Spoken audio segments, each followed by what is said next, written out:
Ya, dan untuk membahas isu ini kami sudah terhubung dengan Komisioner KPU, Evi Novida Ginting. Selamat siang Ibu Evi. Ini tidak menyangkal bahwa semua warga mempunyai hak suara dalam Pilkada 2020 ini. Rencana KPU akan menyambangi rumah sakit untuk mengumpulkan suara dalam Pilkada. Nah, ini agar tidak simpang siur, ini bagaimana mekanismenya nanti? Ya, terima kasih Mbak Sarah. Ini tentu sudah kita atur ya di dalam peraturan KPU nomor 6 tahun 2020 dan secara teknis kita sudah sampaikan di dalam fintech kita dan juga rapor kita dan seluruh jajaran KPU Provinsi dan KPU Kabupaten Kota bahwa kita meminta kepada KPU Provinsi dan KPU Kabupaten Kota yang menyelenggarakan pemilihan kepala daerah agar berkoordinasi terlebih dahulu dengan gugus tugas Satgas ya COVID-19 dan juga melakukan koordinasi dengan rumah sakit di mana para penderita sakit COVID ya, tapi COVID yang kita maksudkan di sini tentu dilakukan pendataan dan juga teman-teman KPU Kabupaten Kota ya ini juga setelah melakukan pendataan mengetahui jumlah yang terinfeksi COVID di rumah sakit tersebut, kemudian koordinasi tersebut juga untuk membahas tata cara ya bagaimana kemudian SOP di masing-masing rumah sakit tersebut, kemudian juga kita menyampaikan bagaimana tata cara dan kesiapan dari petugas kita yang akan memberikan pelayanan ya di TPS-TPS terdekat di rumah sakit tersebut. Itu yang sudah kita siapkan. Tentu saja petugas-petugas yang kita mintakan untuk melayani rumah sakit di mana ada penderita infeksi corona ini dilengkapi dengan alat APD ya, APD dan juga dengan baju hazmat yang kita sediakan di setiap TPS dan juga di tingkat PPS. Jadi tentu pengalokasian ini bisa dilakukan pergeseran untuk disesuaikan dengan kebutuhan di TPS-TPS terdekat di rumah sakit. Ya, Bu Evi, tadi Anda menyebut sudah berkoordinasi dengan gugus tugas, tapi kami hanya ingin mengkonfirmasi kembali dalam hal ini apakah KPU sudah mendapatkan lampu hijau dari Kementerian Kesehatan?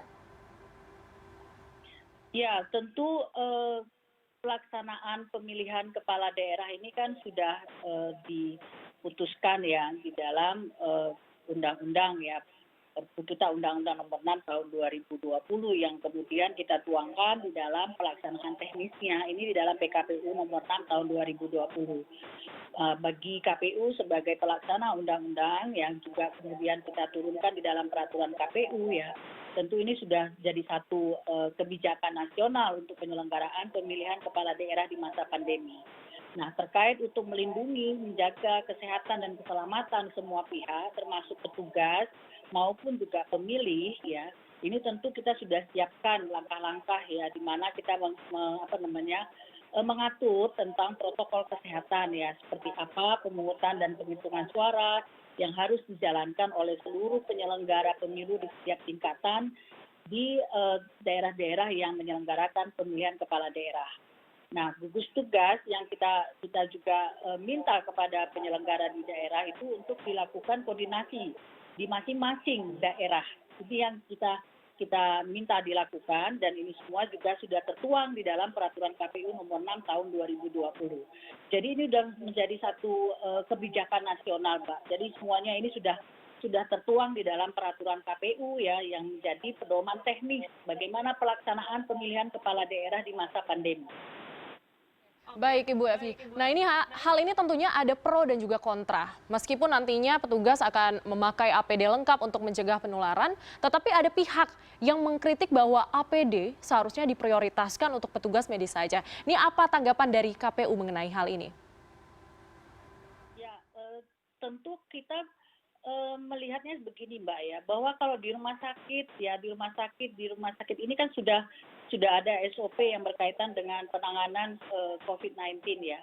Nah ini juga kan sudah tentu saya tidak masuk ke bagaimana persiapan yang harus dilakukan selama ini di rumah sakit masing-masing rumah sakit yang ada penderita COVID gitu ya.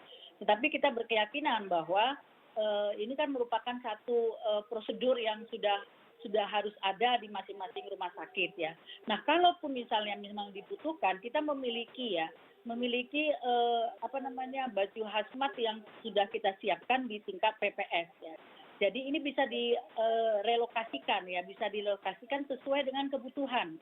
Itulah kenapa kita minta kepada teman-teman di masing-masing tingkatan, di masing-masing daerah pemilihan kepala daerah tersebut, agar betul-betul melakukan koordinasi sehingga segala sesuatu kebutuhan yang diperlukan di dalam memberikan pelayanan kepada pemilih yang terinfeksi COVID, ini tentunya bisa semaksimal mungkin dan bisa menghindari agar tidak terjadi terpapar gitu ya, ataupun bisa mencegah penyebaran dari COVID-19 ini.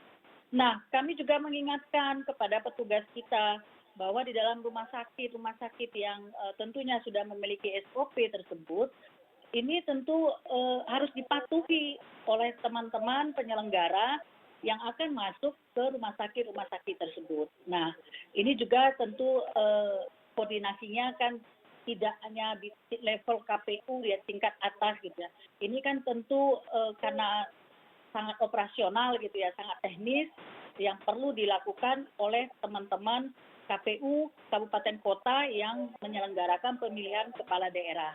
Nah, tentu ini semua pihak termasuk juga di dalamnya ada pemerintah daerah ya.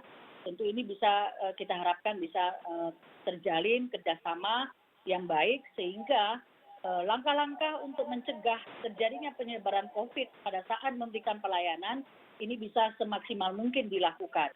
Nah, ini tentu tidak bisa KPU sendiri ya. Tentu kita ini berharap kerjasama dari gugus tugas COVID ya untuk bisa memberikan data-data, kemudian juga rumah sakit yang akan kita datangi untuk diberikan pelayanan oleh petugas KPPS kita. Ya, Bu Evi, untuk petugas KPU sendiri, Bu, meskipun mereka juga memakai APD, namun surat suara dan juga kotak suara ini yang digunakan oleh pasien COVID-19 juga kemungkinan mempunyai resiko sebagai media penyebaran, Bu. Apakah akan ada surat suara atau kotaknya yang didesain khusus untuk pasien COVID-19? Untuk logistik ya, kita tidak membuat desain khusus ya. Tetapi di TPS sendiri kita menyediakan bilik khusus yang akan digunakan oleh pemilih yang ketika datang ke TPS dan ketika kita lakukan pengukuran suhu ya, karena kita menyediakan alat pengukur suhu ya di semua TPS. Nah, ini kemudian apabila kita temukan ada yang memiliki suhu tubuhnya 37,3 derajat atau lebih, itu kemudian kita tempatkan di bilik khusus ya. Nah, kemudian juga terkait dengan surat suara dan juga kotak suara, kita tidak memberikan menyediakan yang khusus ya, tetapi biliknya ada.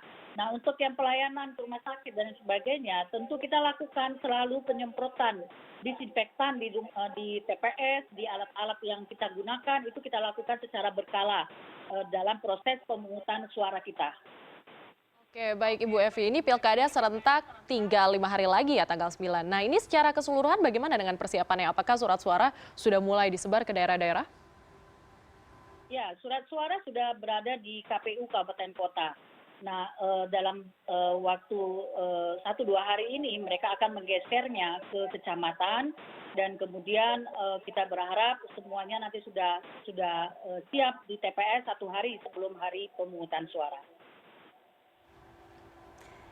Ya, terima kasih Komisioner KPU Ibu Evi Novida Ginting sudah bergabung bersama kami di After 10 dan semoga kebijakan apapun yang nantinya akan diterapkan bisa menekan angka kasus positif COVID-19 di seluruh Indonesia. Terima kasih.